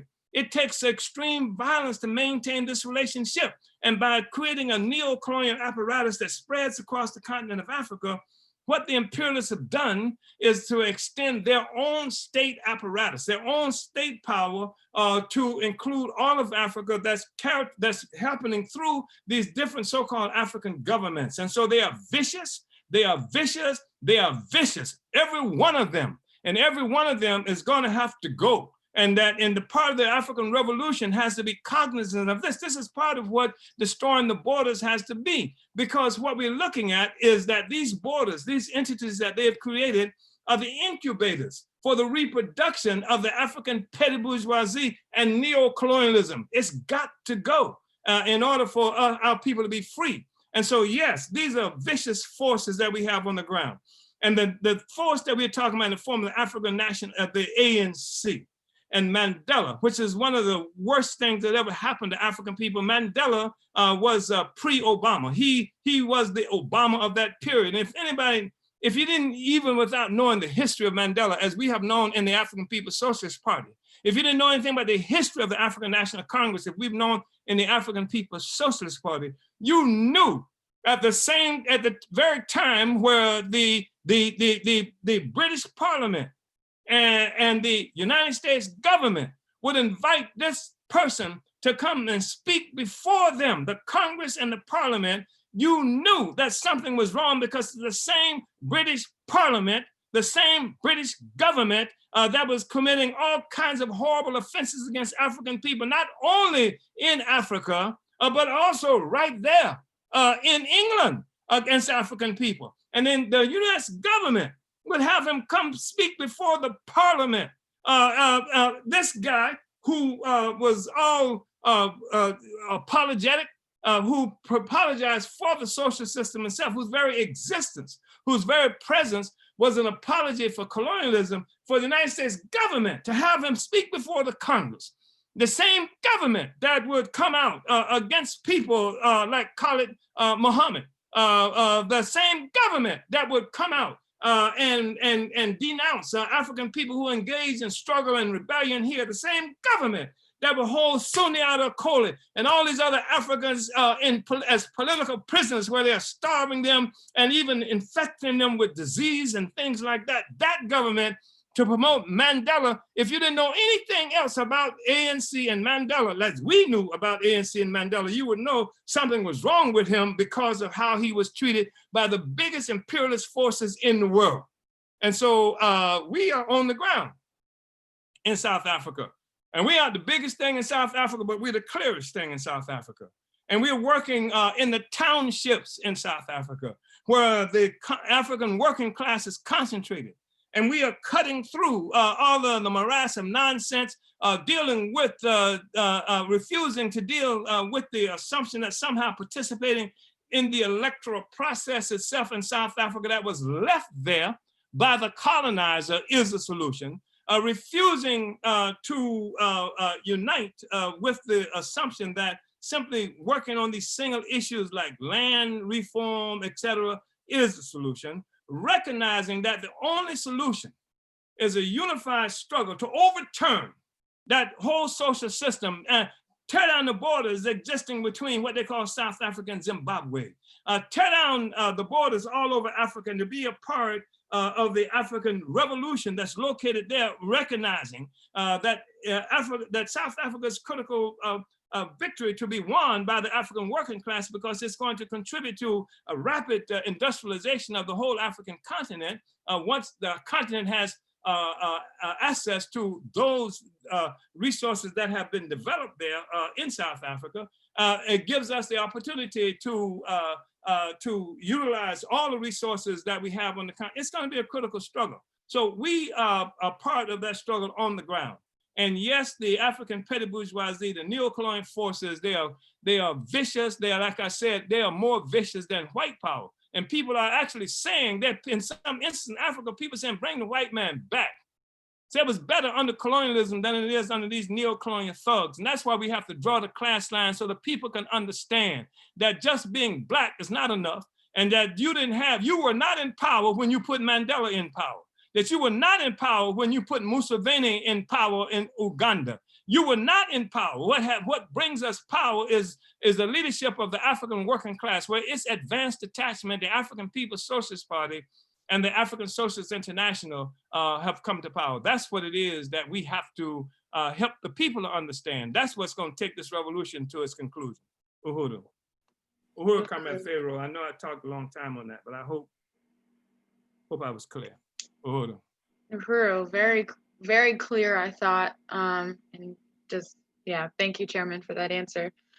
We are winding down with the time, and there are lots of more questions that have come in.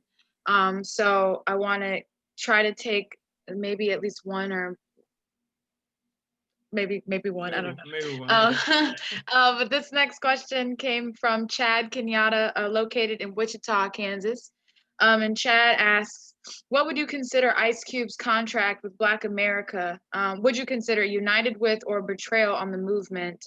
Yeah, that's his question. First of all, Chad, well, you know, we used to be located in Wichita. You ought to look into that, Comrade Chad. We were there on one occasion. We were there, I think, in the 1980s. Was it the 1980s we were there? Well, we were there in Wichita for a while, and I'm glad to hear from you. And just, you know, you can't take this proposal that was put forth by that's advanced by Comrade by Ice Cube just as something unto itself. In some ways, it has there are some aspects of it that you can characterize as positive if you were just looking at that. But what we are looking at is more than that. We're looking at a situation where the entire system is in a state of disarray, and African people have to make decisions about whether or not we are going to continue to go in the direction of the colonial capitalist system itself. When you look at the contract with Black America, it makes certain kinds of assumptions about the permanency of the capitalist social system itself. In fact, you would hear Ice Cube when he talked about this contract with Black America, who was saying to the effect that a problem that we have as African people is that we don't have any capital, that you can't have anything, no freedom under capitalism if you don't have capital. And if you recognize that to be the case, then you understand that there is never going to be any freedom with the working class, because the working class cannot accumulate capital. It's only the bourgeoisie that has the capital. No matter how progressive your system sounds, it's a progressive sounding system, just like in the United States, it's progressive, it sounds progressive. It's they talk about having something about how do they characterize this thing with the legislative and the executive and the judicial branches of government about you know, the separation of powers, and it sounds great, but when you just looked at it, you're just looking at how a president picks a person for the Supreme Court that he assumes to be the most reactionary choice that he can make, how he takes that to a Senate that is the most reactionary Senate he can take it to, and that the decisions about who should be on the Supreme Court is made not based on some justice, some philosophical assumption of justice, but who's going to carry out the political mission of the bourgeoisie, of what sector of the bourgeoisie. That's how it works in the real world. And that's why when we look at this contract with Black America, the United States has never kept a contract, first of all, with any damn body. It doesn't even keep contracts among itself. That's why it has certain kinds of laws that protect it from itself. And then, ask these people who are living in these concentration camps called Indian reservations about contracts. Ask the Africans who, when the U.S. government, after the day after the so-called Emancipation Proclamation, where they gave African people hundreds of miles of land, territory that stretched from the Carolinas all the way down into Jacksonville, Florida, 3 miles of coastland all the way down that place, and gave it to us one day and said, this is yours. White people can't even live there. You can have it, et cetera, et cetera. And people moved to it, assuming that we were going to have it. And then right after that, they took it back. That doesn't work. I mean, you can't have it. You are under illusion. You are wishing for the continuing existence of the very same social system that's oppressing you.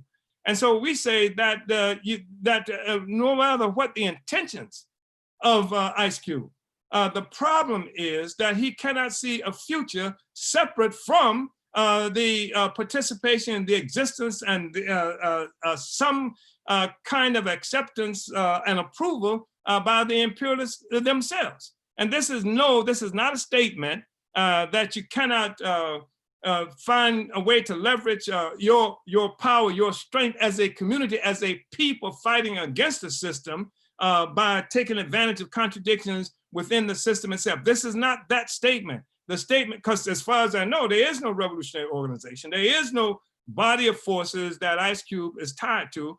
The closest he came to being attached to a revolutionary potential was when he was straight out of Compton. When he expressed the sentiment of the mass of the people, when he was saying F the police. And that was not when he was saying find a way to get the biggest protector, the biggest projector, the biggest supporter of the police to come to some kind of agreement that was going to provide the way for us to have capital and freedom. Capitalism has to be destroyed. And whatever our economic work is, our economic institutions, they must be for the purpose of negating capitalism, negating the capitalist control of our community. Even if we're working with other Africans who might consider themselves capitalists, we have to create a trajectory, a common trajectory, a strategy that even their power, their influence, their involvement contributes to an overall strategy to negate the colonial capitalist intervention in our community. So that's what I would say about Ice Cube. It's not anything to do with what his intentions may be, because sometimes they're honest opportunists. But opportunist is simply somebody who sacrificed the long-term interests of the working class, those people who were saying, F the police, those people who bought the album, F the police, those people who were having parties and dancing in the streets to F the police, and those people who work with that. That's the social force that we have to rely on in order to get the capital, or to get the resources, I should say, that will eliminate or liquidate the capital that's destroying the lives of our people. And I just wanted to say that. So honest opportunism, opportunist is still an opportunist. And it's been said before, sometimes honest opportunism is worse than just straight up opportunism, because honest opportunism is motivated by conviction. And I believe that as Ice Cube is anything like what he used to be at a time where he was clearly motivated by conviction, he could be convinced that what he's saying is true. And that's different from like an Obama or like a Jesse Jackson or Al Sharpton, where their conviction is not something that influences them. And one of the reasons why it's easier to deal with them than it is somebody who is motivated by real conviction. So I hope that was helpful, Comrade Chad. Uhuru. Uhuru. Thank you, Chairman. And to Comrade Chad and others who are interested in that analysis, the Chairman did do a live on Wednesday at 3, it was at 3 p.m. where he discussed this question of Ice Cube as well as P. Diddy and his formation of Our Black Party. So that's located on the Chairman's Facebook page if you want to check that out. Chairman, we are down to time, so I wanted to know if you had any other statements before we close out with announcements. I just wanted to express appreciation again for you members of the party and the Uhuru movement, this incredible work, groundbreaking, pioneering work that you have participated in for nearly 50 years now.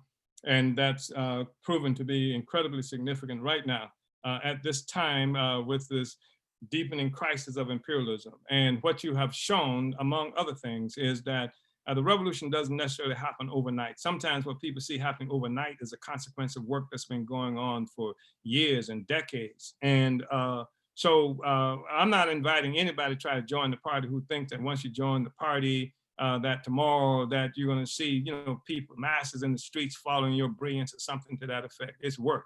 And it's work that we do work, real work in the real world. There is a unity between theory and practice. And practice is primary.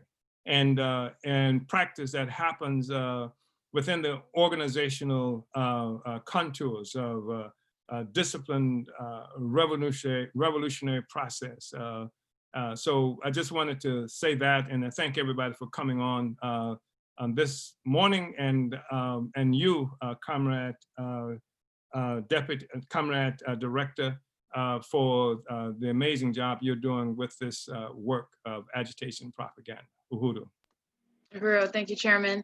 Thank you so much for this incredible study. And I also want to thank our live viewers watching on both Facebook and YouTube. Thank you for tuning in. And because of time, we want everyone to know that if your question was not answered, one of our moderators will correspond with you and make sure that the Chairman sees your question will be addressed in the next Q&A portion, starting the beginning of next Sunday's study. The study was brought to you by the Department of Agitation and Propaganda, Winning the War of Ideas. For revolutionary news and analysis, you can visit theburningspear.com. For revolutionary radio, dynamic shows, and music by Africans all around the world, tune into Black Power 96.3 FM, broadcasting out of St. Petersburg, Florida, and accessible via our app for Apple or Android, or online at blackpower96.org. The theory of African internationalism is a theory of practice. All the energy of the African People's Socialist Party is focused on the destruction of colonial capitalism. Africans of the world, go to our website, apspuhuru.org, and fill out our contact form. You can also find that information located in the comment section of the Facebook. Order your copy of Chairman Omali Yeshitela's latest book, Vanguard, The Advanced Detachment of the African Revolution. And you can find that work and other publications by the Chairman at burningspearmarketplace.com.